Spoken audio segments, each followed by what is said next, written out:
আমি যে বনলতাকে ভালোবাসি না লাজু, আমি যে তোমাকেই ভালোবেসে ফেলেছি এমনটাই বলতে থাকে অনুভব মনে মনে।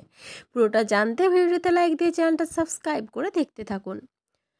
কোণে দেখা আলোর নতুন প্রোমো ড্রপ আউট হয়েছে, যেখানে দেখা যাবে 1 ঘন্টার মহাপর্ব। সেখানে আমরা দেখতে পাবো লাজু অনুভবকে বলতে থাকে, ও খিটকেল আর রাগ করে থেকো নে, এবার বনলতা দিদিকে মেনে নাও, ওর সাথে সুখে সংসার করো। তুমি তুমি তো ওকেই বিয়ে করেছিলে, বলো তুমি কতদিন আর আমার মিছিমিছি বড় হয়ে থাকবে?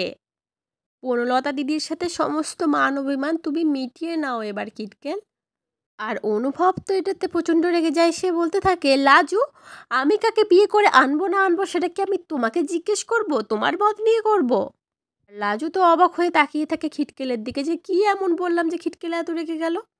আর অন্যদিকে আমরা দেখতে পাই সুদেব বাড়ি গিয়ে লাজুকে সেই ঘরে আনার কথা আবার বললে তার মা তো বেজায় রেগে যায়। আর বলতে থাকে, ওই মেয়েকে এই বাড়ির বউ করে আমি তুলবো নে, ও এই বাড়ির বউ হয়ে কখনো ঢুকবে নে। আর এটা শুনে তো প্রচণ্ড রেগে যায় সুদেব। আর বলতে থাকে, লাজু ছাড়া আমি আমার বউ বলে আর কাউকে মানবো নে। লাজুকে আমি যে করেই হোক এ বাড়ির বউ করে আনবই, ও এই বাড়িতে আসবেই। আর অন্যদিকে আমরা দেখতে পাই লাজু অনুভবকে বলতে থাকে, কিটকেল আমি আর তোমার মিছিমিছি বউ হয়ে থাকবো নে। অনুভব তখন খুব রেগে গিয়ে লাজুকে একদম কাছে টেনে নেয় হাতটা ধরে, আর বলতে থাকে, কি করবে তুমি, কি করতে চাইছো তুমি? আর লাজু তখন অনুভবকে বলে, দেখোই না কি করি আমি। আর অনুভব খুব রেগে যায় এতে। আর হয়তো অনুভবের মন এটাই বলছিল, আমি যে বনলতাকে চাই না লাজু, আমি যে তোমাকেই ভালোবেসে ফেলেছি।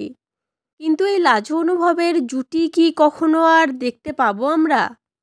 অনুভবের এই লাজুর প্রতি প্রেম ভালোবাসা কি কোনোদিনও স্বীকৃতি পাবে? তোমাদের কি মনে হচ্ছে অবশ্যই কমেন্ট করে জানিও। পরবর্তী আপডেট নিয়ে তাড়াতাড়ি আসি, সঙ্গে থেকো, সাথে দেখো, চ্যানেলটা সাবস্ক্রাইব করে দিও। ধন্যবাদ।